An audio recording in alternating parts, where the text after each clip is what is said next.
말절까지 봤습니다. 창세기 22장은 그 유명한 이삭을 제물로 바치는 그 사건이 나오는 대목입니다. 오늘 읽었던 본문은 하나님이 이삭을 제물로 바치라 명하시고 모리아산에 도착한 그 때까지가 오늘 살필 본문입니다. 1절에서 말하고 있는 대로 그 일 후에 약 한 10여 년이 흘렀습니다. 그러니까 사라가 이삭을 낳고 그 다음에 이스마엘을 집에서 내어 쫓고 아비멜렉과의 언약이 이루어진 그때 흐름이 지나온 뒤에 한 10여 년쯤 흘렀을 것이라고 추측을 합니다. 왜 그러냐면 이삭의 성장을 보는 것이죠. 오늘 이삭을 보게 되면 3일 길을 걸어갈 만한 아이요, 또 동시에 뭐죠? 짐을 지고 갈 만한 아이로 성장을 합니다. 왜냐하면 6절에 보게 되면 아브라함이 이에 번제나무를 가져다가 그의 아들 이삭에게 지우고 자기는 불과 칼을 손에 들고 두 사람이 동행하였다.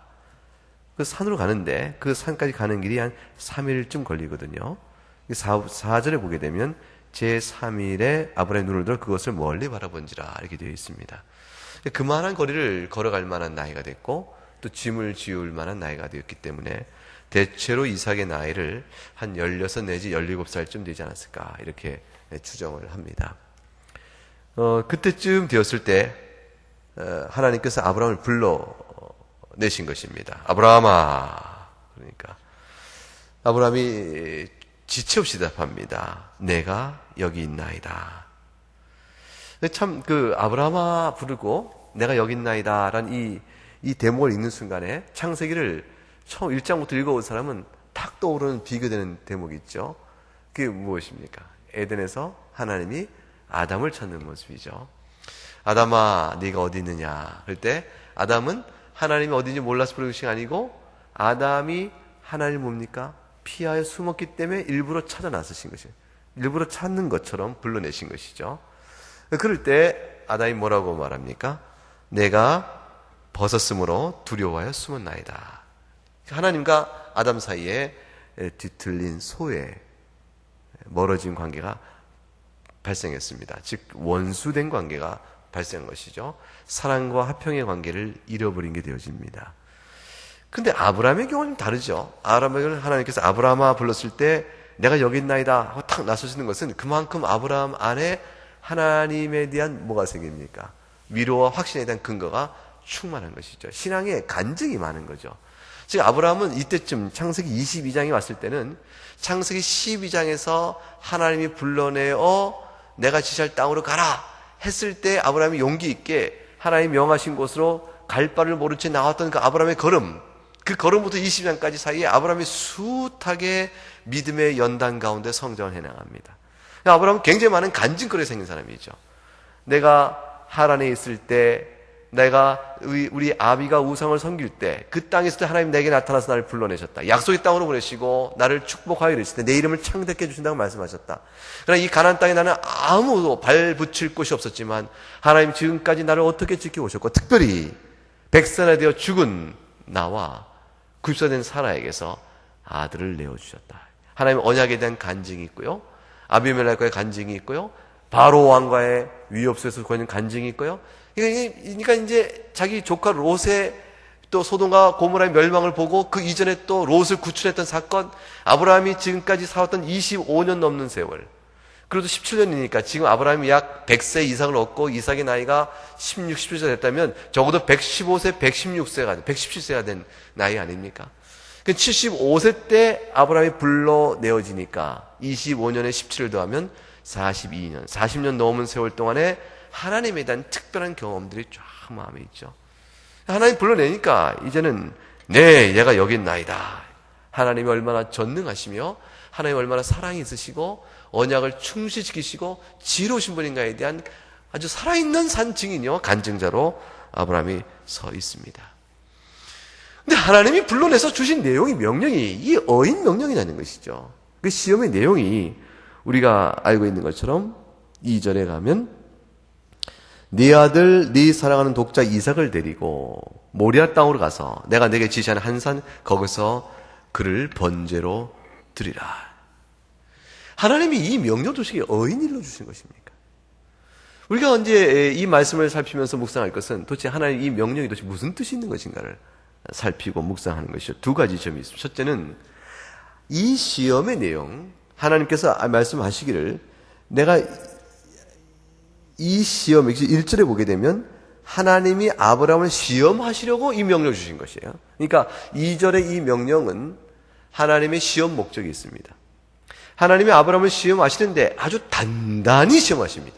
그 시험의 내용이 네 아들, 네 사랑 독자 이삭을 번제로 바치라 하는 것이니 이만한 시험을 감당할 수 있을까?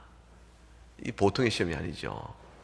하나님이 이런 시험을 주시는 이유는 두 가지입니다. 첫째는 한편으로 아브라함 자신과 관련된 것이고, 또 하나는 하나님이 오고 오는 모든 구원의 백성에게 복음의 사실을, 복음의 진리를 알려주기 위한 아주 거시적이며 구조적인, 구원사적인, 구속사적인 의미가 이 안에 담겨 있습니다. 하나는 아브라함이라는 개인과 관련된 것이요, 하나는 구원의 전체 흐름 안에서 담고 있는 이유가 있습니다. 이삭은 독자는 사실이 아니죠. 왜냐하면 아브라함의 아들은 이삭 말고 또 누가 있어요? 이스마엘이 이미 있지 않습니까? 그리고 또 사실 창세기 25장에 가게 되면 다시 또 사라가 죽고 어떻게 됩니까? 아내를 얻어서 또 이렇게 자식을 많이 놓습니다. 따지고 보면 이삭은 독자는 아니죠. 적어도 이스마엘은 지금 앞에 있습니다. 근데 하나님이 이 시험을 주시면서 굳이 네 아들, 네 사랑하는 독자라 이렇게 말씀하세요. 하나님의 의도가 도대체 뭐 같으세요? 너의 아들이요. 그러면 되죠. 내 아들 이삭을 데리고, 아들 가운데 이삭을 데리고 가라. 이러면 될 텐데, 네가 사랑하는 독자 이삭이라. 이렇게 말할 때는 하나님이 이미 이 시험이 얼마나 큰 시험인 걸 하나님이 알고 계심을 짐작하고 계죠. 이미 알고 계심을 나타내 보이고 계신 것이죠. 내가 안다. 네가 이걸 감당하기 어려운 시험을 내가 안다. 너의 아들이요? 다름 아닌 네가 그렇게 사랑하는 아들이요?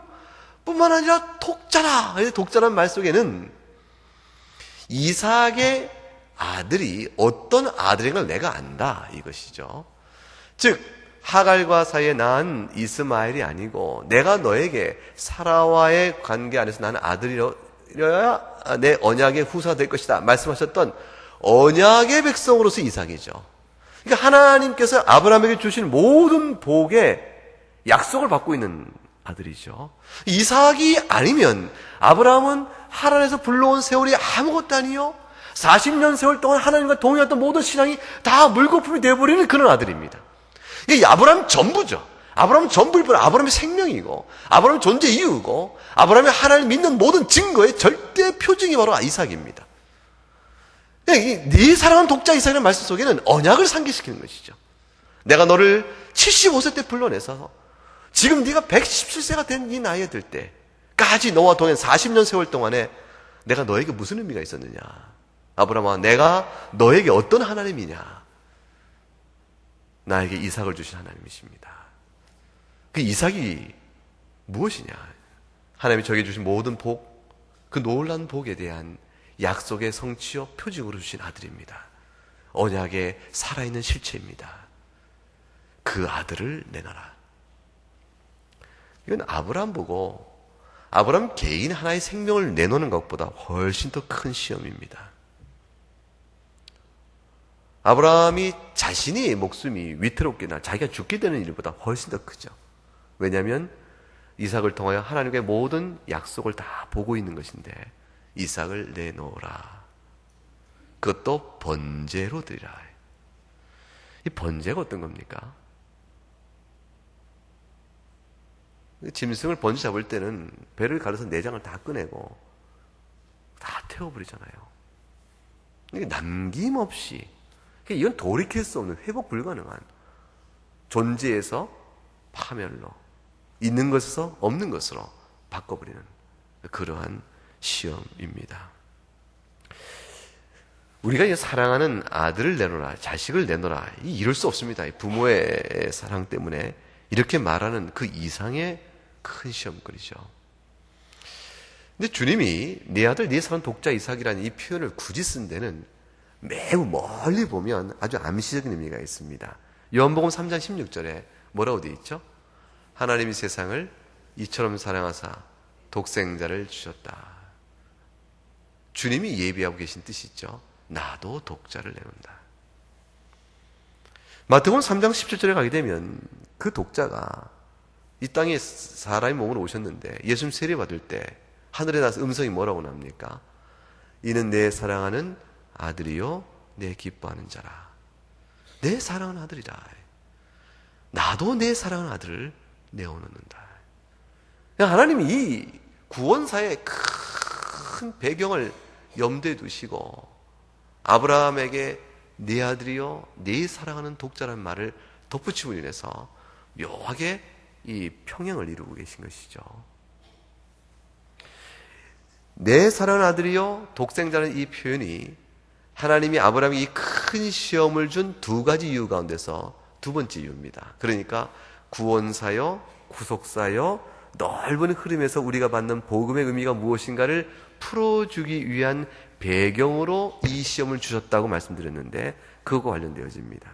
오늘은 이 이유는 다음에 살피기로 하고 오늘은 첫 번째 이유, 즉 시험을 베푸신 것과 관련하여 아브라함 개인에게 초점을 맞춰서 오늘 말씀을 살펴봅니다.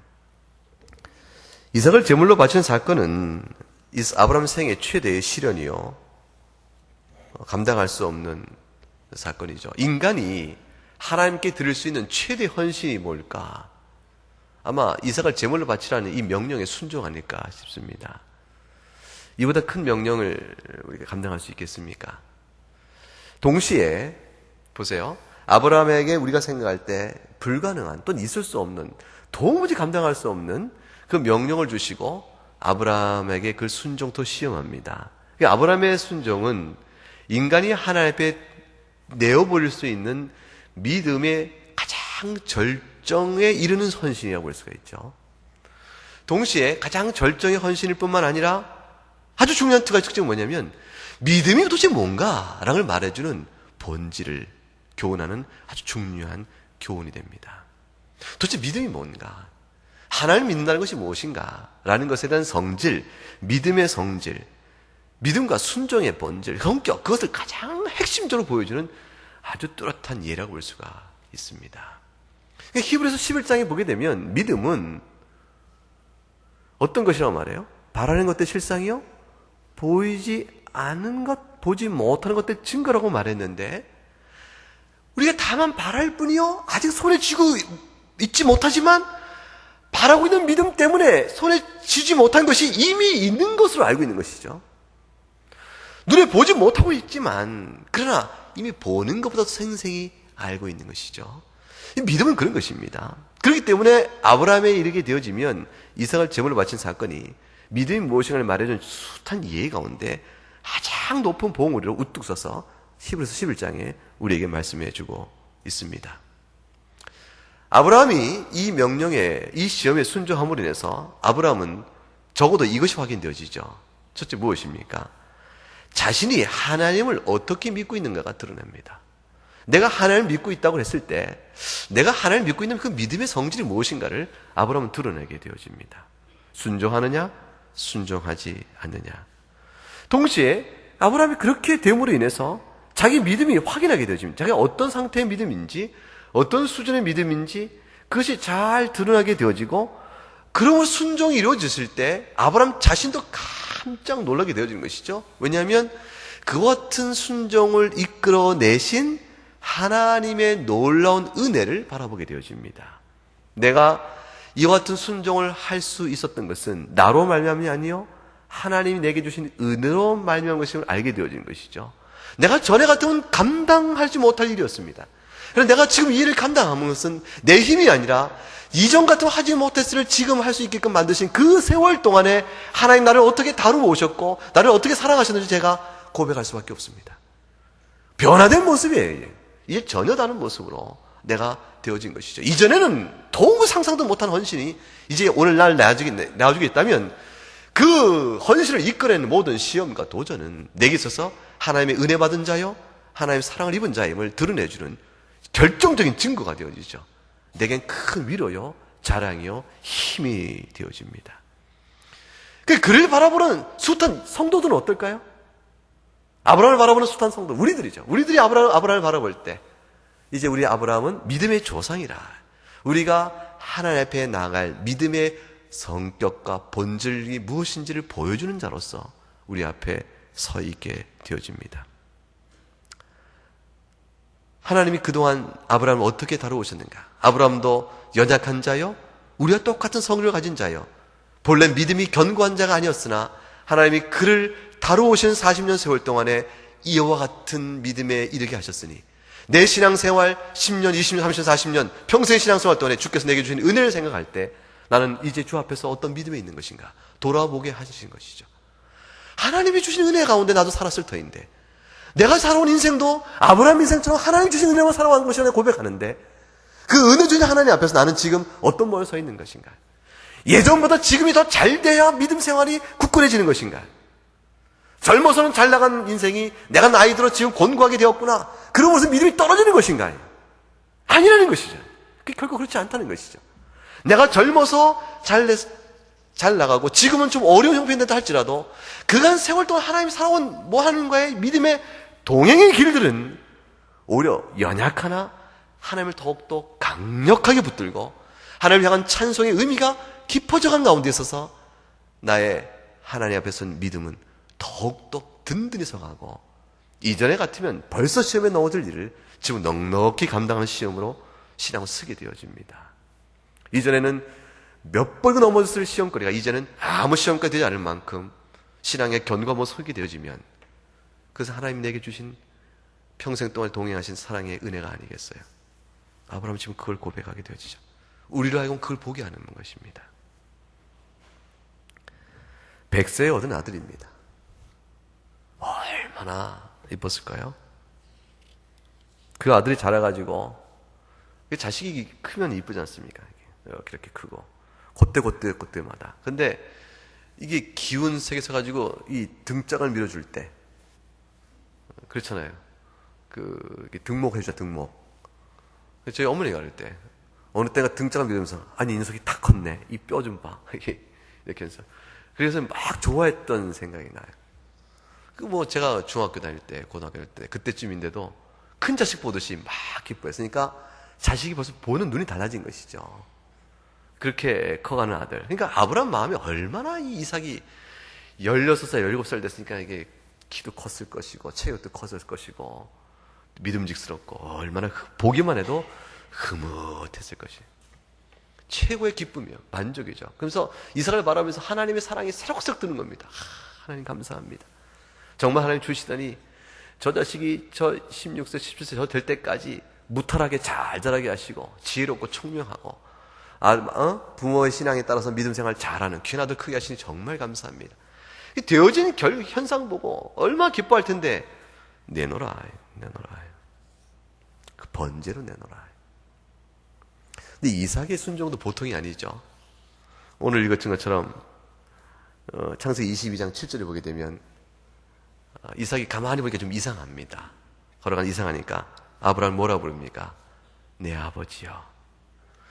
이 표현은 아버지라는 앞에 히브리 원어 속에 내라는 이 접속사를 붙인 거, 이 전미사를 딱 붙여놔서 나의 아버지요 그런 표현을 쓰므로 인해서 읽는 독자를 하여금 아들이 아버지를 부르는 애틋한 관계 성질을 팍 강조하는 표현입니다.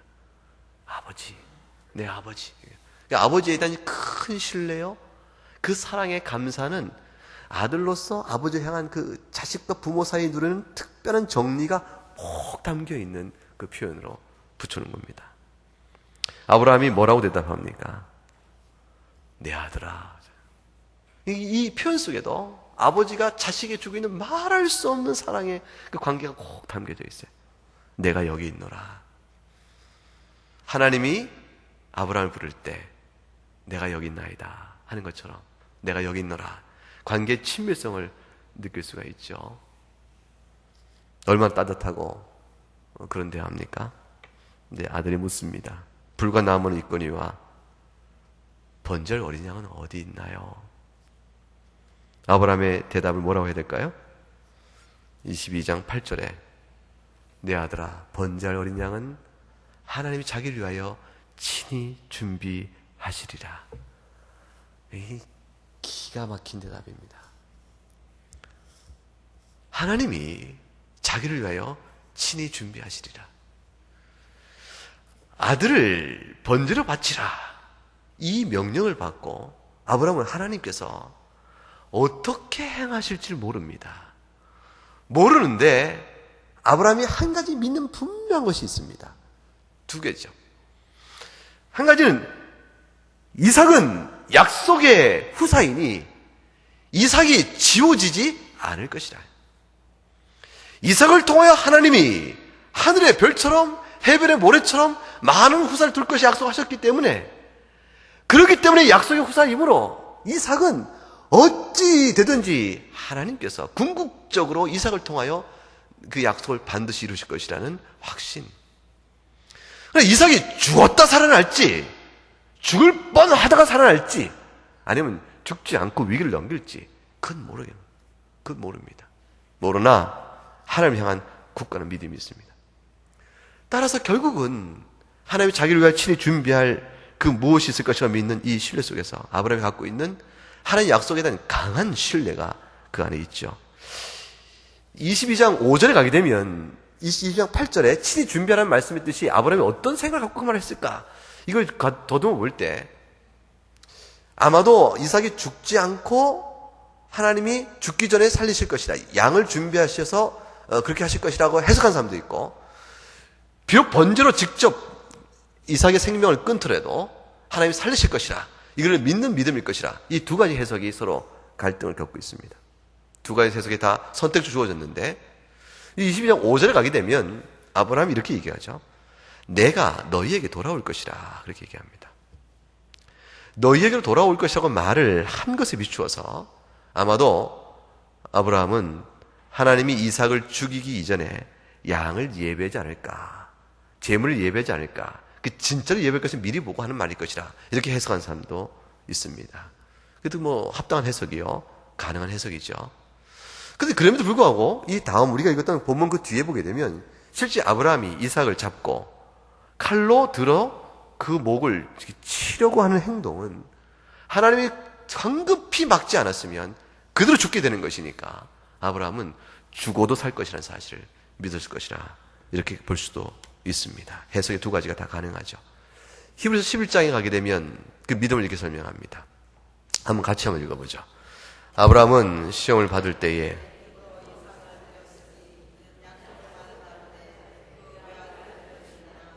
그에게 이미 말씀하시기를 네 자손을 칭할 자는 이삭으로 말미암으리라 하셨으니 그가 하나님이 능히 이삭을 죽은 자 가운데서 다시 살리실 줄로 생각한지라. 비유컨대 그를 죽은 자 가운데서 도로 받은 것이니라. 이 히브리 11장을 기초로 해서 하나님께서 아브라함 믿음은 분명한 것은 죽이더라도 살리실 것이요, 죽기 전이라도 이삭의 생명은 구할 것이라는 굳건한 믿음을 가졌습니다. 이게 아브라함이 가졌던 믿음입니다. 거역할 수 없는 하나님의 큰 시험이지만 결국 아브라함은 한 가지 이걸 믿은 것이죠. 적용점은 뭡니까? 이삭을 약속의 후사이니 하나님이 살리시지 않겠나. 이것이 적용이지만 원리는 뭡니까? 원리는 합력하여 선을 이루실 것이라. 그게 원리입니다. 하나님이 약속하신 일, 하나님이 행하신 일은 반드시 이루실 것이니 합력할 선을 이루실 것이라. 이게 약속이죠.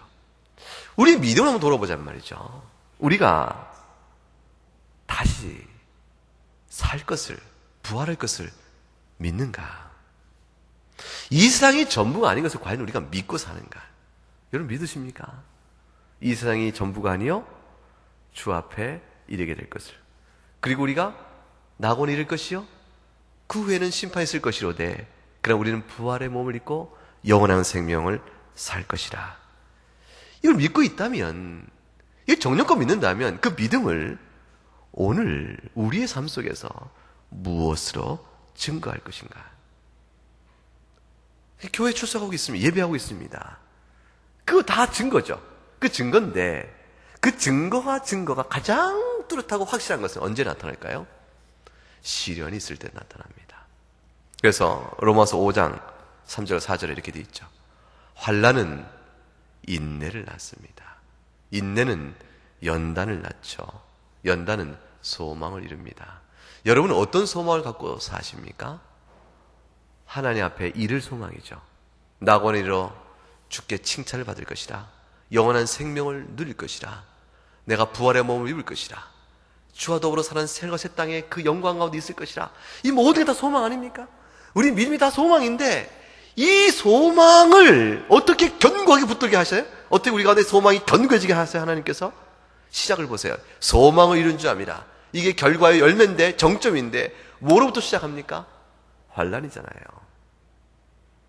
인생살이소 가운데서 우리가 겪는 모든 수고와 슬픔과 환난과 즐거움, 내 뜻대로 되지 않는 좌절, 이 모든 것들은 전부 다 인내를 오래 견디고 하나님의 소망을 향하여 굳게 참게 하시고 그리고 연단하여 우리 신앙의 성격을 풍요롭게 하시며 결국 소망을 우리 가운데 넉넉히 부어주시도록 이끌어 가신다.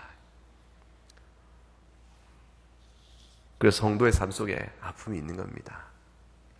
누구나 다 아픔이 있고 연약함이 있습니다. 그 없는 사람 아무도 없습니다. 없다면 소망을 이룰 만한 연단을 경험하기 어렵고 뒤집어 생각해 보세요. 연단을 이룰 만한 인내의 훈련을 받지 못하는 것이고 그 인내를 낳을 만한 기초인 환난이 없으니까 그 믿음이 겉보기는 풍성하나 속은 비어있는 믿음일 수도 있는 것이죠. 정령껏 이 소망이 있다면 따라서 믿음이 전실하다면 아브라함의 이 모든 오늘 사건은 우리에게 이것을 교훈합니다. 범사에 감사하지 않을 일이 있는가? 그것입니다. 범사에 감사하지 않을 일이 있는가? 이전보다 지금이 못하면 감사하지 않겠는가? 감사하지 못할 이유가 될까요? 오늘보다 내일이 혹 더 어렵다면 그것 때문에 불평과 원망으로 하나님의 섭리에 대해서 선하신가? 사랑하시는가? 이렇게 하나님께 불평불만하는 이유가 될까요? 우리에게 하나님이 소망을 이룰 때까지 이끌어 가시는 그 믿음의 과정을 생각해 보라라는 것이죠. 아브라함의 전 인생 속에 하나님은 결국 이 지경까지 믿음을 세워가게 하십니다. 우리는 이 세상이 끝이 아니니까요. 하나님께 주신 오늘 주신 말씀을 통해서 몇 가지 기도 제목을 나눠보도록 하십시다. 첫째, 하나님의 명령과 섭리에 대해서 불평과 불만을 하지 않아야 합니다. 우리 인생 속에 있는 모든 일들은 하나님의 지극한 선한 지혜에 입각한 섭리의 결과입니다. 그러니까 하나님이 어떠한 상황으로 섭리 가운데 이끌어 가셔도 그것 때문에 놀라고 당혹해하고 의문시하고 불만하고 불평할 일이 아닙니다. 두 번째는 하나님의 교훈에 순종하고자 하는 의지를 굳게 가져야 합니다. 왜냐하면 하나님이 궁극적으로 합력할 선을 이루실 게 분명하기 때문에 하나님이 어떤 상황으로 나를 놓던지 주여 내가 여기 있나이다. 하나님 제가 여기 있나이다. 라고 말할 수 있는 믿음의 태도로 주를 바라보고 담대히 살아야 합니다. 세 번째는 어떤 시험이 있다, 시련이 있다 할지라도 믿음으로 감당하여야 합니다. 아브라함의 신앙이 어떤 신앙의 내용인지를 하나님이 그걸 때문에 드러내셨죠. 하나님이 그걸 드러내시고 그 신앙을 더욱더 성숙하게 이끌으시죠. 더욱더 성숙하게 이끄시면서 하나님 앞으로 그것 때문에 얼마나 큰 칭찬과 상을 주실 것인가를 기대해 보는 것이죠. 성도는 시련을 만나면 기대감을 가져야 합니다. 주께서 이 시련을 통하여 내게 주신 믿음을 드러내시는 것이요, 증거하실 것이요, 확정시켜 줄 것이며 내 믿음이 더욱더 크게 성장시켜 줄 것이요, 그로 인하여 하나님이 나를 칭찬하실 것이라. 그 상급에 대한 칭찬에 대한 기대를 가져야 합니다. 우리가 그를 바라보면서, 그런 성도를 바라면서 믿음의 본으로 삼습니다. 네 번째는 기본적으로 살면서 나의 모든 것이 주님의 것임을 고백하여야 합니다. 내가 살아도 죽어도 주의 것이요, 내가 누리고 있는 모든 것이 본래 주의 것임을 늘 고백하고 하나님, 이 모든 걸 통해서 하나님을 영화롭게 하여야 한다 하는 생각을 놓치지 않아야 합니다. 그럼 실현은 상실과 결핍과 아픔으로 올 때가 있는데 주의 것으로 이루어졌은 즉 하나님 앞에서 그 시련을 이길 수 있는 믿음이 생깁니다. 끝으로 다섯 번째로 온전하며 전적인 헌신을 주 앞에 드리는 것이 믿음입니다. 번제로 드리라. 그 명령이 들어간 대로 좌나 우나 두 마음이 아니고 오직 한 마음입니다. 하나님께 영광을 드리는 것, 하나님께 찬양을 드리는 것, 그것보다 더 귀하고 소중하고 우리 인생의 목적이라 말할 수 있는 것은 없습니다. 하나님보다 더 사랑을 받아야 할 분이 있습니까? 이 온 우주 가운데서, 여러분의 삶 속에서 하나님보다 더 사랑을 받을 만한 분, 더 사랑할 만한 것, 하나님보다 더 찬송과 찬양을 들을 만한, 더 마음을 쏟고 사랑할 만한, 하나님보다 더 영광을 받아야 할 만한 것이 여러분 삶 가운데 도대체 있는가? 아니요, 없습니다. 그렇게 말할 수 있어야 그게 믿음입니다. 하나님께서 여러분 가운데 정령코 얼마나 가혹한 시련을 주시는지 모릅니다. 그러나 경험한 생활에서 보세요. 감당하지 못할 만큼 가혹한 시련, 너무나 말씀 시련, 하나님께 따져 묻고 싶은 시련, 그런 시련이 그때 있었다 할지라도 지나고 나면 견뎌오시고 감당하시고 믿음이 든든히 쓰고 나타나 보였잖아요. 하나님이 그 시련을 거쳐온 여러분을 기억하시고 칭찬해 주시고 상으로 베풀어 주십니다. 이것이 영원한 생명 누린 자의 행복입니다. 감당하지 못할 만한 시험은 하나님 주지 아니하신다고 약속했죠. 신명기 30장 6절에 보게 되면 한번 읽어보십시다. 너로 마음을 다하며 성품을 다하여 네 하나님 여호와를 사랑해 가사 너로 생명을 얻게 하실 것이며. 아주 보세요. 하나님을 사랑합니다. 마음과 성품을 다해 사랑합니다. 무슨 뜻이죠? 하나님보다 더 사랑할 것이 없음을 뜻합니다. 마음과 뜻과 힘을 다하여 주 여호와 하나님을 사랑하라는 말은 하나님 외에 하나님보다 더 사랑할 사랑의 대상이 우리에게 없다는 사실을 말해주는 것이죠. 단순히 사랑의 정도가 강렬해야 한다라는 정도의 강렬성을 말하는 것을 넘어서서 대상의 유일성을 의미하는 것입니다. 그리고 그것이 바로 뭐라고 얘기하죠? 너로 생명을 얻게 하실 것이다. 주 안에 누리는 영원한 생명의 자랑입니다. 하나님 우리 연약한 줄 아시죠? 우리가 진토뿐인 줄 아십니다. 감당할 만큼 우리를 이끌어 가십니다. 그리고 위로도 주십니다. 살맛도 주시고 평안도 주십니다. 여러분 인생 사는 동안에 주께 주시는 평안이 없었습니까? 그 평안의 누림이 더 많았습니까? 아니면 고통과 슬픔과 힘든 게 더 많았습니까? 아마도 평안한 세월이 더 많았을 것입니다. 그 평안한 세월 가운데 이따금씩 하나님은 우리에게 이 모양 저 모양의 시련도 주십니다. 그러나 큰 칭찬과 상급을 향한 하나님의 사랑인 줄 믿으시고 오늘 나눴던 기도 제목 이 5가지를 마음에 새기시면서 주 앞에 나가실 수 있기를 주의 이름으로 축복합니다. 우리 함께 95장 한번 찬송하겠습니다.